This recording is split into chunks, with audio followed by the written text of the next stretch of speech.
नमस्कार दोस्तों, स्वागत है आपका कॉम्पिटिटिव जीके में। हम आपके लिए लेकर आए हैं यूपीएससी स्पेशल सीरीज, जिसमें आपको मिलेंगे पिछले 10 साल के प्रश्न पत्रों में आए सभी सवाल यूपीएससी की दमदार तैयारी के लिए। तो चलिए चलते हैं आज के पहले सवाल की ओर। आज का पहला सवाल है, अटल पेंशन योजना के संबंध में निम्नलिखित कथनों में से कौन सा या कौन सी सही है या है। नंबर 1, यह एक न्यूनतम गारंटीड पेंशन योजना है जो मुख्य रूप से असंगठित क्षेत्र के मजदूरों को लक्ष्य बनाती है। नंबर 2, परिवार का केवल एक ही व्यक्ति इस योजना में शामिल हो सकता है। नंबर 3, अभिदाता यानी कि सब्सक्राइबर की मृत्यु के पश्चात जीवन साथी को आजीवन पेंशन की समान राशि गारंटीड रहती है। नीचे दिए गए कूट का प्रयोग कर सही उत्तर चुनिए। ए केवल 1, बी केवल 2 और 3, सी केवल 1 और 3, डी 1, 2 और 3।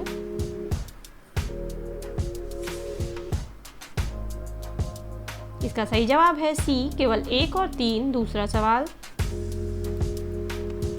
रीजनल कम्प्रिहेंसिव इकोनॉमिक पार्टनरशिप पद प्रायः समाचारों में देशों के एक समूह के मामलों के संदर्भ में आता है। देशों के समूह को क्या कहा जाता है। ए G20, बी आसियान, सी SCO, डी सार्क।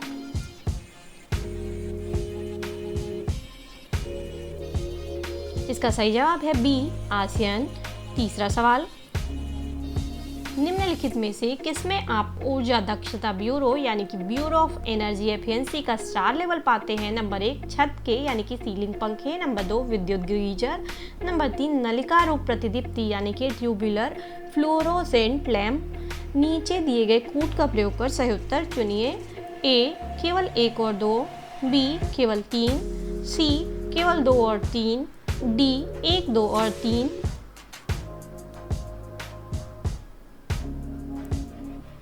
इसका सही जवाब है डी 1, 2 और 3। चौथा सवाल, भारत अंतर्राष्ट्रीय ताप नाभिकीय प्रायोगिक रिएक्टर यानी कि इंटरनेशनल थर्मोन्यूक्लियर एक्सपेरिमेंटल रिएक्टर का एक महत्वपूर्ण सदस्य है। यदि यह प्रयोग सफल हो जाता है तो भारत का तात्कालिक लाभ क्या है। ए, यह विद्युत उत्पादन के लिए यूरेनियम की जगह थोरियम प्रयोग कर सकता है। बी, यह उपग्रह मार्ग निर्देशन यानी कि सैटेलाइट नेविगेशन में एक वैश्विक भूमिका प्राप्त कर सकता है। सी, यह विद्युत उत्पादन में अपने विखंडन यानी कि फिशन रिएक्टरों की दक्षता में तेजी से सुधार ला सकता है। डी, यह विद्युत उत्पादन के लिए संलयन यानी कि फ्यूजन रिएक्टरों का निर्माण कर सकता है।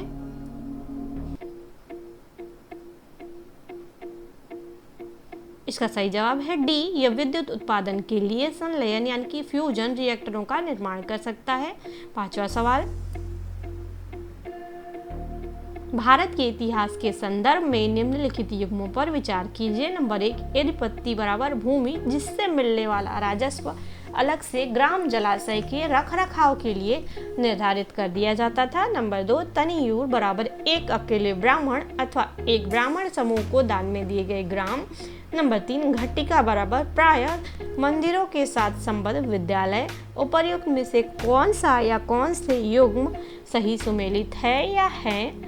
ए 1 और 2, बी केवल 3, सी 2 और 3, डी 1 और 3।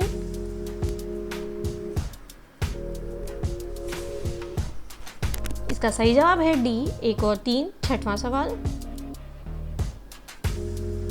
निम्नलिखित कथनों पर विचार कीजिए। नंबर 1, अंतर्राष्ट्रीय सौर गठबंधन यानी कि इंटरनेशनल सोलर अलायंस को 2015 के संयुक्त राष्ट्र जलवायु परिवर्तन सम्मेलन में प्रारंभ किया गया था। नंबर 2, इस गठबंधन में संयुक्त राष्ट्र के सभी सदस्य देश सम्मिलित हैं। उपर्युक्त कथनों में से कौन सा या कौन से सही है या है। ए केवल 1, बी केवल 2, सी 1 और 2 दोनों, डी न तो 1 और न ही 2।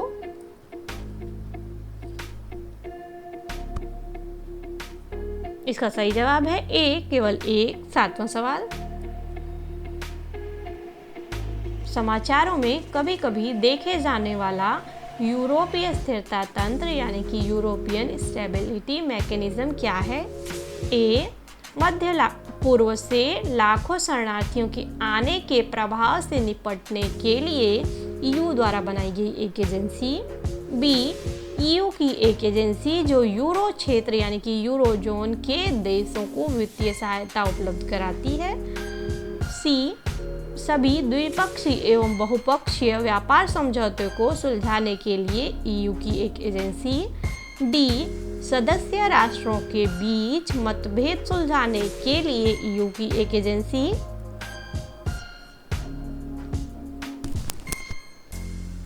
इसका सही जवाब है बी, ईयू की एक एजेंसी जो यूरो क्षेत्र यानी कि यूरो जोन के देशों को वित्तीय सहायता उपलब्ध कराती है।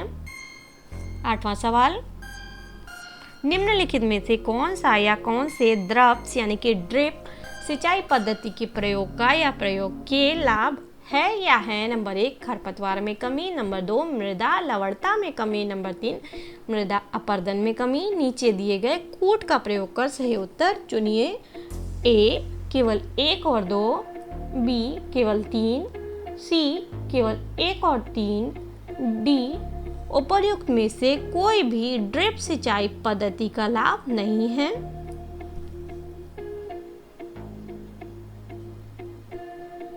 इसका सही जवाब है सी, केवल 1 और 3। 9वां सवाल, कभी कभी समाचारों में दिखने वाले डिजी लॉकर के संबंध में निम्नलिखित कथनों में से कौन सा या कौन से सही है या है?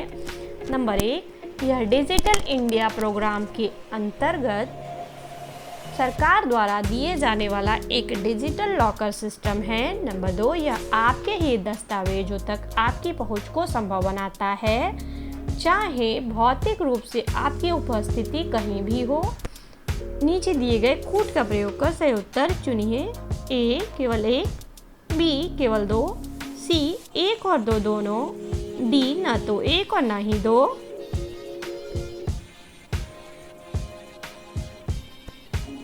इसका सही जवाब है सी, 1 और 2 दोनों। 10वां सवाल, हाल ही में निम्नलिखित नदियों में से किन को जोड़ने का कार्य किया गया था? ए, कावेरी और तुंगभद्रा। बी, गोदावरी और कृष्णा। सी, महानदी और सोन। डी, नर्मदा और ताप्ती।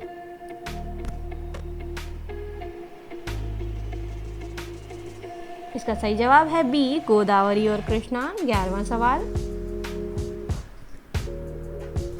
हमारे देश के शहरों में वायु गुणवत्ता सूचकांक यानी कि एयर क्वालिटी इंडेक्स का परिकलन करने में साधारणतया निम्नलिखित वायुमंडलीय गैसों में से किन को विचार में लिया जाता है? Number 1, carbon dioxide. Number 2, carbon monoxide. Number 3, nitrogen dioxide. Number 4, sulphur dioxide. Number 5, methane. नीचे दिए गए कूट का प्रयोग कर सही उत्तर चुनिए। ए, केवल 1, 2 और 3। बी, केवल 2, 3 और 4। सी, केवल 1, 4 और 5। डी, 1, 2, 3, 4 और 5।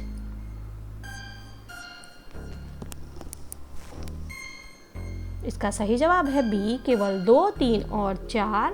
12वां सवाल,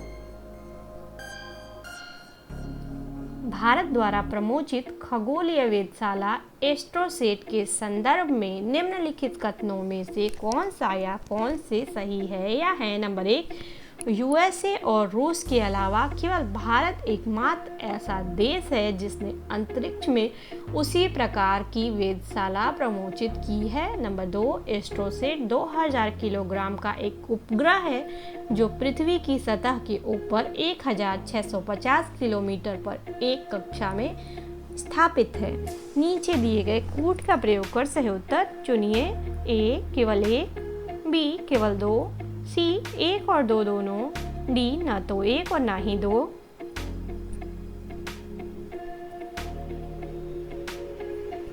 इसका सही जवाब है डी, न तो 1 और न ही 2। 13वां सवाल, मध्यकालीन भारत के आर्थिक इतिहास के संदर्भ में शब्द अरघट्टा किसे निरूपित करता है? ए, बधुआ मजदूर। बी, सैन्य अधिकारियों को दिए गए भूमि अनुदान। सी, भूमि की सिंचाई के लिए प्रयुक्त जल चक्र यानी कि वाटर व्हील। डी, कृषि भूमि में बदली गई बंजर भूमि।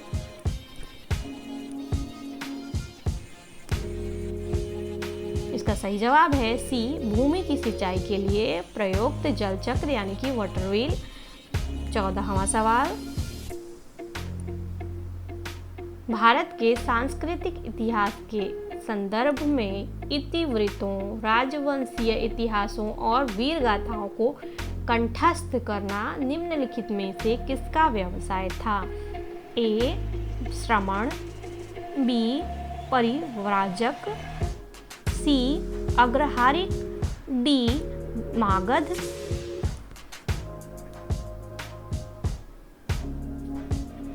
इसका सही जवाब है डी, मागध। 15वां सवाल, हाल ही में हमारे देश में पहली बार निम्नलिखित राज्यों में से किसने एक विशेष तितली को राज्य तितली के रूप में घोषित किया है? ए, अरुणाचल प्रदेश। बी, हिमाचल प्रदेश। सी, कर्नाटक। डी, महाराष्ट्र।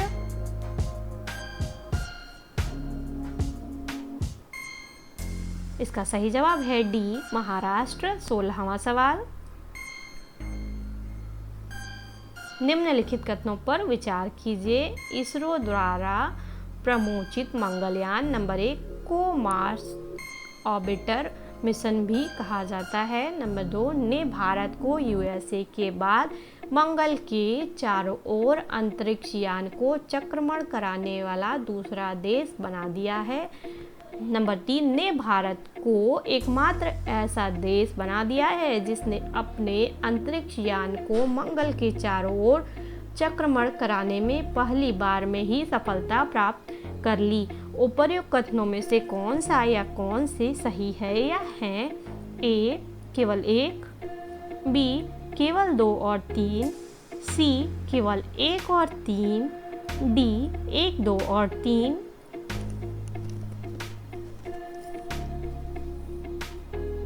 इसका सही जवाब है सी, केवल 1 और 3। 17वां सवाल, वर्ष 1907 में सूरत में भारतीय राष्ट्रीय कांग्रेस के विभाजन का मुख्य कारण क्या था? ए, लॉर्ड मिंटो द्वारा भारतीय राजनीति में सांप्रदायिकता का प्रवेश कराना। बी, अंग्रेजी सरकार के साथ नरमपंथियों की वार्ता करने की क्षमता के बारे में चरमपंथियों में विश्वास का अभाव। सी, मुस्लिम लीग की स्थापना। डी, भारतीय राष्ट्रीय कांग्रेस का अध्यक्ष निर्वाचित हो सकने में अरविंद घोष की असमर्थता।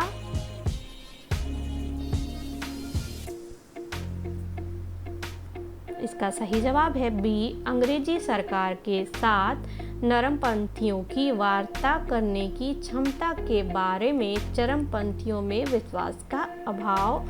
18वां सवाल, सर स्ट्रैफर्ड क्रिप्स की योजना में यह परिकल्पना थी कि द्वितीय विश्व युद्ध के बाद ए, भारत को पूर्ण स्वतंत्रता प्रदान की जानी चाहिए। बी, स्वतंत्रता प्रदान करने के पहले भारत को 2 भागों में विभाजित कर देना चाहिए। सी, भारत को इस शर्त के साथ गणतंत्र बना देना चाहिए कि वह राष्ट्रमंडल में शामिल होगा। डी, भारत को डोमिनियन स्टेटस दे देना चाहिए।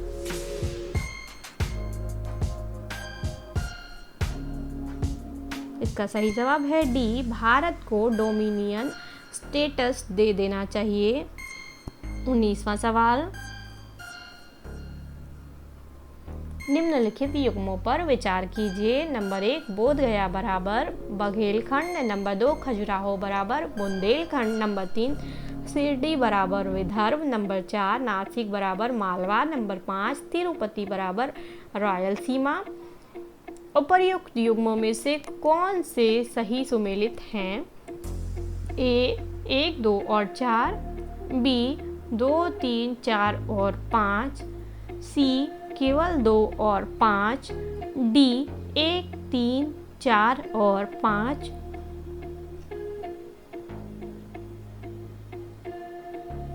इसका सही जवाब है सी केवल 2 और 5। 20वां सवाल,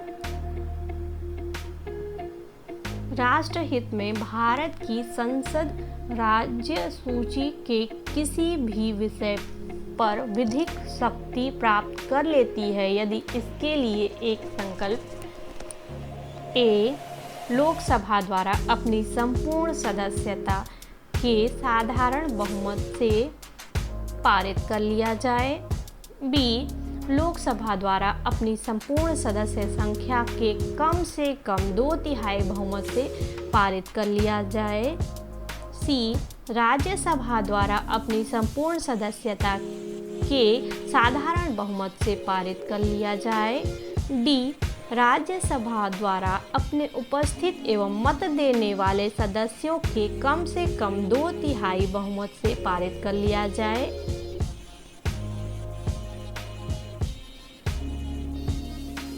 इसका सही जवाब है डी राज्यसभा द्वारा अपने उपस्थित एवं मत देने वाले सदस्यों के कम से कम 2/3 बहुमत से पारित कर लिया जाए।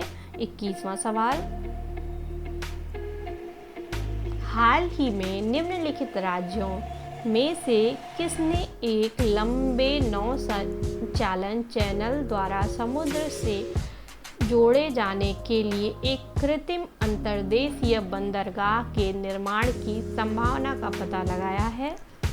ए आंध्र प्रदेश, बी छत्तीसगढ़, सी कर्नाटक, डी राजस्थान।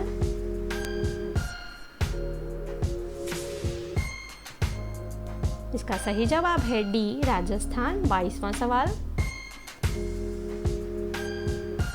वर्ष 2015 में पेरिस में UNFCCC बैठक में हुए समझौते के संदर्भ में निम्नलिखित कथनों में से कौन सा या कौन से सही है या है? नंबर 1, इस समझौते पर UN के सभी सदस्य देशों ने हस्ताक्षर किए और यह वर्ष 2017 में से लागू होगा।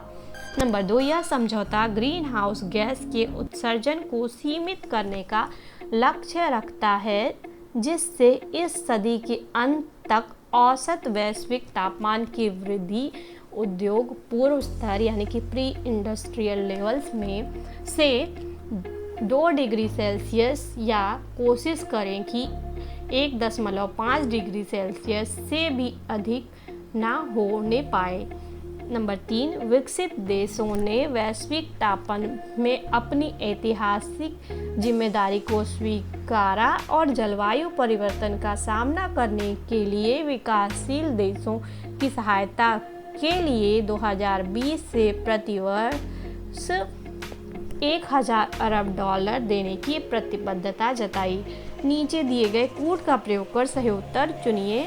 ए केवल 1 और 3, बी केवल 2, सी केवल 2 और 3, डी 1, 2 और 3।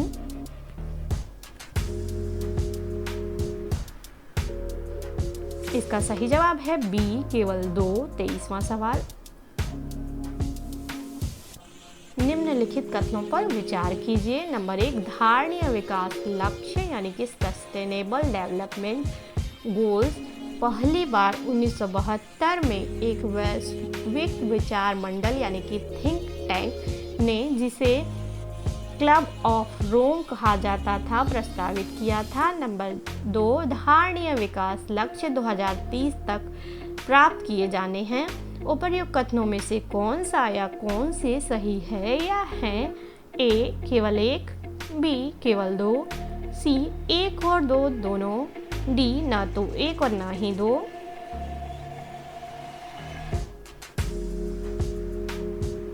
इसका सही जवाब है बी केवल 2। 24वां सवाल, हाल ही में बना the man who knew infinity शीर्षक वाला चलचित्र किसके जीवन चरित्र पर आधारित है? A. S Ramanujan, B. S Chandrasekhar, C. S N Bose, D. C V Raman.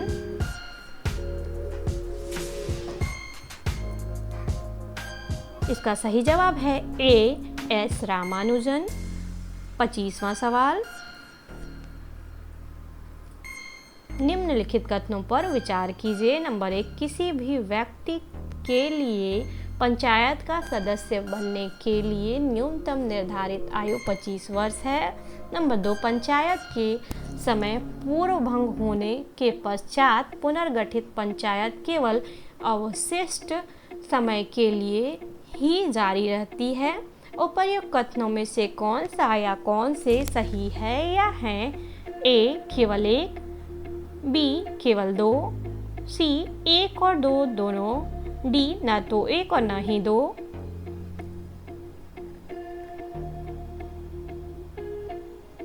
इसका सही जवाब है बी. केवल 2। तो दोस्तों, वीडियो को लाइक करिए, चैनल को सब्सक्राइब करिए, वीडियोस को शेयर करिए और हाँ, बेल आइकन को टैप करना ना भूलें। मिलते हैं अगली वीडियो में। जय हिंद, जय भारत।